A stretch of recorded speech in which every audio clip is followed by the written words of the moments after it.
JD veins Pakistan leave করার পর মূলত ব্যাক চ্যানেলে একের পর এক ডিপ্লোম্যাটিক টাইজ আরো বেশি স্ট্রং হতে শুরু করেছে। এখন পর্যন্ত যতটুকু জেনেছি, শুধুমাত্র জেডি ভেন্স বেশ স্ট্রংলি চেয়েছিলেন একটা ফাইনাল রেজাল্ট এখান থেকে নিয়ে যাওয়ার জন্য, বাট আলটিমেটলি পারেননি। আব্বাস আরাগসের রিপোর্ট অনুযায়ী যে জেডি ভেন্স খুব পোলাইটলি তার নেগোসিয়েশন করে যাচ্ছিলেন এবং লাস্ট মোমেন্টে এসে জেরার্ড কুশনার এবং উইটকফ দুজন মূলত ইন্টারভেন করেছেন এবং তাদের ইন্টারভেনের মূল কারণ ছিল মূলত ইসরায়েলি প্রাইম মিনিস্টার নেতানিয়াহুর মেসেজ, এবং তার মেসেজের ভিত্তিতে আলটিমেটলি শেষ পর্যন্ত কোনো নেগোসিয়েশনে পৌঁছাতে পারেনি এবং জেডি ভেন্স ইউএসএতে ফেরত গিয়ে মূলত ডোনাল্ড ট্রাম্পকে অনেকগুলো রিপোর্ট করেছেন। যে রিপোর্টের মধ্যে আরেকটা বেশ ইন্টারেস্টিং রিপোর্ট ছিল, তিনি ইমপ্রেসড হয়েছেন ইরানিয়ানদের ডিপ্লোমেসিতে, বিশেষ করে গালিবাফের ব্যাপারে নাকি সে ঠিক এভাবে বলেছে, potential Iranian president in future. So বুঝতেই পারছেন যে আগামীর দিনগুলোতে জেডি ভেন্সের সাথে যদি নেগোসিয়েশনে যেতে হয়, তাহলে জেরার্ড কুশনার এবং উইটকফ এই দুইজনের মতো মানুষগুলো যদি আসে, তাহলে আরো একবার ব্যর্থ হওয়ারও চান্স রয়েছে এবং সম্ভাবনা আছে।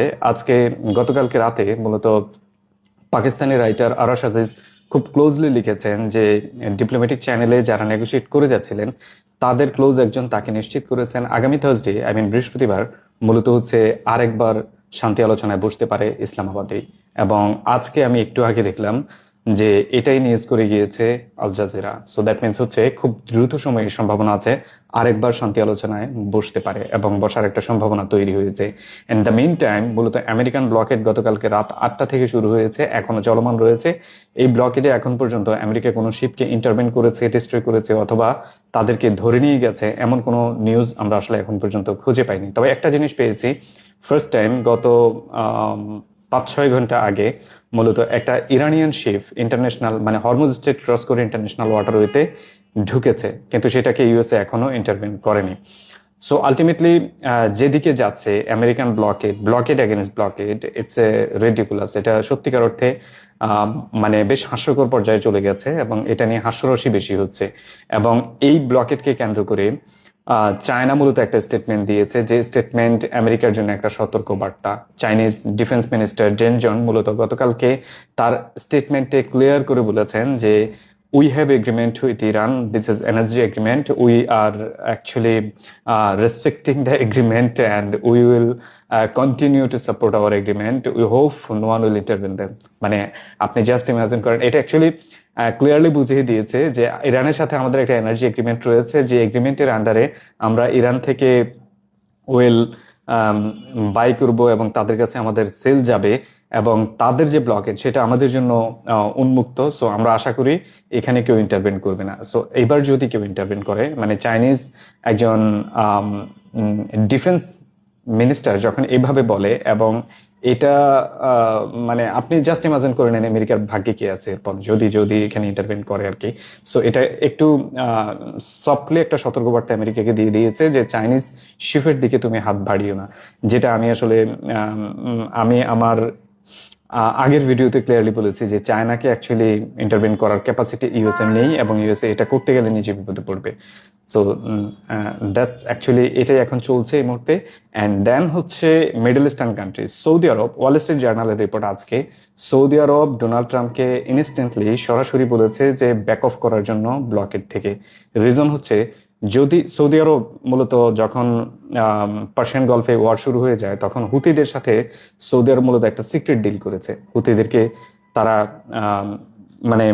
নিজেদের ভাগে নিয়ে আসতে পেরেছে যে হুতিরা রেড সিতে সৌদি আরবের কোনো শিপকে ইন্টারভেন করবে না এবং হুতিদের উপর সৌদি আরব কোনো অ্যাটাক করবে না। এই ধরনের একটা এগ্রিমেন্ট তাদের ব্যাক চ্যানেলে হয়েছে। হুতি এখন পর্যন্ত সৌদি আরবের কোনো শিপকে সত্যি সত্যি ইন্টারভেন করেনি।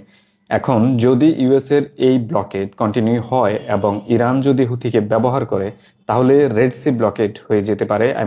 বাবাল মান্ডেবে ব্লক হয়ে যেতে পারে। যদি ব্লক হয়, সৌদি আরব কমপ্লিটলি ব্লকড। সৌদি আরব না ইউরোপে সেল করতে পারবে, না এশিয়াতে সেল করতে পারবে। ইউরোপের চেয়ে তার সেল এশিয়াতে বেশি। সো সে তার ইকোনমি নিয়ে সে বিপদে পড়বে। সো সৌদি আরব এখন ডোনাল্ড ট্রাম্পকে সরাসরি বলে যাচ্ছে যে ব্যাক আপ করার জন্য, এই ব্লক থেকে সরে আসার জন্য। এটা ক্রিপলিং করবে ওয়ার্ল্ড ইকোনমিকে, এটা আসলে কোনোভাবেই ঠিকঠাক যাচ্ছে না। এবং সৌদি আরবের এই ওয়ার্ডগুলোকে মূলত ইউএসএ মানে খুব গুরুত্ব সহকারে নিতে বাধ্য হচ্ছে, না নিয়ে এখন আসলে কোনো উপায় নেই। কারণ যেদিকে যাচ্ছে ডে বাই ডে যেভাবে এটা এগুচ্ছে, তাতে সৌদি আরবের জন্য এবং মিডল ইস্টের জন্য, সাথে ওয়ার্ল্ড ইকোনমির জন্য খুবই ভয়ঙ্কর দিন যাচ্ছে। অ্যান্ড নেতানিয়াহু মূলত গতকালকে একটা মানে ভিডিও বার্তা দিয়েছে, যেখানে সে এন্টায়ার ইউরোপকে মানে তিরস্কার করেছে। তারা নাকি হলোকাস্ট কে ভুলে যাচ্ছে, ইসরায়েলকে ব্যাকআপ করছে না, এবং মানে ইসরায়েলের বিরুদ্ধে দাঁড়াচ্ছে। সো সেই মন বলেছে ইউরোপিয়ান লিডারদের উপর তারা হলোকাস্টকে ভুলে গেছে। সো একটা জিনিস আপনি ক্লিয়ারলি দেখেন, ইউরোপিয়ানরা গত 70-75 বছর দেখে আসছে যে ইসরায়েল কিভাবে হলোকাস্ট যে ভিকটিম কার্ড, নাজি ভিকটিম কার্ড বা জুস ভিকটিম কার্ড, এটাকে ব্যবহার করে করে কিভাবে এন্টার ফিলিস্তিন রাষ্ট্রটাকে মূলত কমপ্লিটলি সরি এন্টার ফিলিস্তিন রাষ্ট্রটাকে কমপ্লিটলি মূলত আলাদা করে ফেলেছে, মানে কমপ্লিটলি এটাকে ম্যাপ থেকে সরিয়ে দেওয়ার ব্যবস্থা করে যাচ্ছে। স্টিল টুডে তারা সেই হায়না ক্রাইম করে যাচ্ছে, এবং তাদের একের পর এক টার্গেট তারা করে যাচ্ছে। সিরিয়া, লেবানন, ইজিপ্ট, জর্ডান, আজকে ইরানে অ্যাটাক হয়ে গেল অলরেডি, ইরানে যুদ্ধ চলছে। অ্যান্ড এখন এই যুদ্ধ চলা অবস্থায় তারা হচ্ছে ভয়ঙ্কর রকম সব অ্যাক্টিভিটি দেখিয়ে যাচ্ছে, যেটা আসলে নেক্সট ওয়ার্ল্ডের জন্য খুবই বিপজ্জনক। এবং ইউরোপিয়ানরা এটা ক্লিয়ারলি দেখতে পাচ্ছে, এবং জার্মান চ্যান্সেলর গতকালকে একটা টুইটে ক্লিয়ারলি বলেছেন যে ফিলিস্তিনিদের উপর যে অ্যাগ্রেশন ইসরায়েল করে যাচ্ছে সেটা খারাপ দিকে যাচ্ছে। সো এইসব জিনিস মানে আপনি ফলো করেন। ইসরায়েলকে এখন ব্যাকআপ করছে না হচ্ছে স্পেন, ফ্রান্স, ইতালি, জার্মানি। আপনি কার নাম নেবেন? Almost all European countries actually তার বিরুদ্ধে চলে গেছে, এবং তার লাস্ট হোপ যেটা ছিল হচ্ছে ভিক্টর ওরবান, সেও চলে গেছে। সো মানে ইসরায়েল এখন প্যানিকে রয়েছে, ইউরোপকে সে ভার্বাবলি টার্গেট করবে এটাই খুব স্বাভাবিক দিকে চলে গেছে, এবং সেটাই হচ্ছে। সো আই থিঙ্ক ইসরায়েলের জন্য ফ্রম ইউরোপিয়ান সাইড একটা হার্ড টাইম তারা হচ্ছে সাফার করবে। ইন দ্য মেইন টাইম যখন এগুলো বলছি, তখন মূলত সবচেয়ে অরিড পয়েন্ট হচ্ছে ইসরায়েল ওপেনলি, একদম ক্লিয়ারলি ওপেন ফিল্ডে মূলত হচ্ছে সে টার্গেট করে যাচ্ছে টার্কিকে। টার্কিশ ফরেন মিনিস্টার হাকান ফিদা মূলত গতকালকে ক্লিয়ারলি বলেছে যে তারা বুঝতে পারছে যে ইসরায়েল মূলত হচ্ছে বৈশিষ্ট্যগতভাবে কোনো শত্রু না থাকলে সে ভালো থাকতে পারে না। সো ইরানকে টার্গেট করার পর তার নতুন শত্রু প্রয়োজন, এবং সেই শত্রুর তালিকায় সে তার্কিকে ধরে রেখেছে প্রবাবলি, এবং তার্কি এটা নিয়ে প্রিপেয়ার্ড। তার্কি খুব ভালো করে বুঝতে পারছে যে তাদের মেন্টালিটি কি এবং কি হতে পারে, এবং বেশ কয়েকটা সফট ওয়ার্নিং হাকান ফিদা ক্লিয়ারলি দিয়ে দিয়েছেন। সে ডিসক্রাইব করেছেন যে তার্কির মানে ইসরায়েলের গ্রাউন্ড এনার্জি বলতে তেমন কোনো কিছু নেই। তার দৃষ্টিতে ইসরায়েলের যত এনার্জি রয়েছে, ইসরায়েল মানে এনার্জি বলতে মিলিটারি পাওয়ার, ইসরায়েলের যত মিলিটারি পাওয়ার রয়েছে, ইসরায়েলের যত স্ট্রেংথ রয়েছে, তার সব কিছু মূলত American. American weapon, American money, American jets, American tech, each and everything American. এটার উপর ভিত্তি করে ইসরায়েল মূলত দুনিয়ার সবাইকে ডমিনেট করার চেষ্টা করে। সে ওয়ার্নিং দিয়ে দিয়েছে যদি ইরানের তার্কির সাথে ঠিক এভাবে কোনো কিছু করতে যায়, মানে এটা ইসরায়েলের লাস্ট ফাইট হতে পারে, ঠিক এভাবেই বলেছে। So probably Turkey well prepared এই ক্ষেত্রে।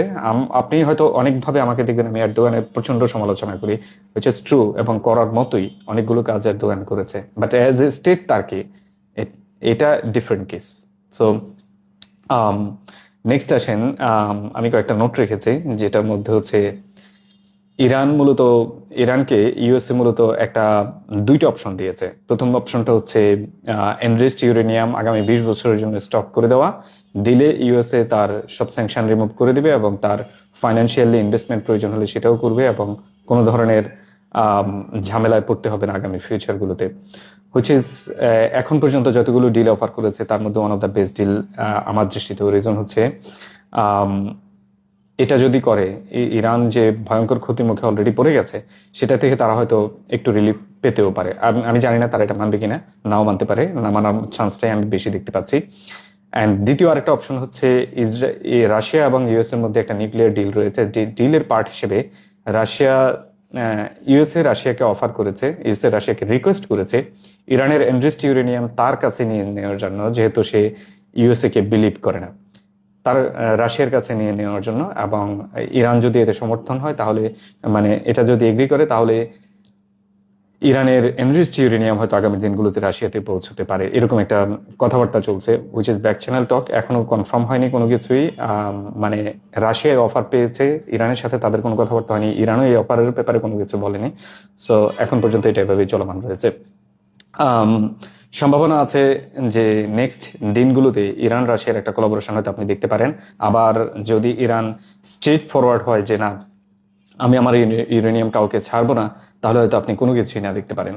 দেন আসেন হচ্ছে এবার রিজনাল একটু ছোট্ট একটা ইস্যুতে আসি, যেটা হচ্ছে মণিপুর। আম, যখন আমরা এত কিছু বলছি, পাকিস্তান যেখানে একটা world wide piece agreement complete করার চেষ্টা করে যাচ্ছে, মানে পিস ডেভেলপ করার চেষ্টা করে যাচ্ছে, তখন মূলত মণিপুরে একটা ম্যাসাকার চালাচ্ছে হচ্ছে ইন্ডিয়ান আর্মি। সো গতকালকে মণিপুরে বেশ ভায়োলেশন গিয়েছে, গতকালকে নয়, জাস্ট গত এক সপ্তাহ ধরে সেই ভায়োলেশন চলছে। মণিপুরের সাধারণ মানুষের উপর ইন্ডিয়ান আর্মির যে ম্যাসাকার সেটা চলছে, এবং সেখানে দাঙ্গা হাঙ্গামা, সাধারণ মানুষ, পুলিশ এবং ইন্ডিয়ান মিলিটারির উপর অ্যাগ্রেসিভ অ্যাটাক করেছে, এবং করার মতো অনেকগুলো কিছু ঘটেছে। সো প্রিফার মণিপুর, কারণ মণিপুরে এই মুহূর্তে যা ঘটে যাচ্ছে সেটা কাইন্ড অফ এথনিক ক্লান্সিং, যেটা 1971-এ আমাদের সাথে করার চেষ্টা করা হয়েছে, এবং সেটা থেকে হয়তো আমরা রক্ষা পেয়েছি।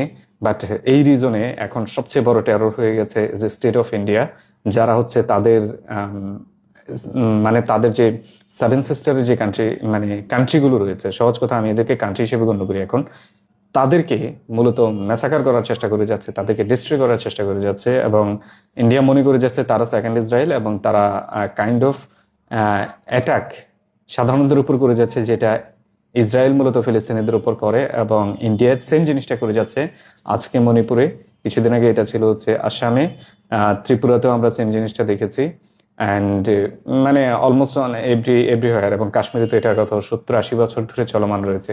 সো মণিপুরের ব্যাপারে একটু অ্যালার্ট থাকা উচিত আমাদের সবার। দ্যাটস ইট এখন পর্যন্ত। আল্লাহ হাফিজ।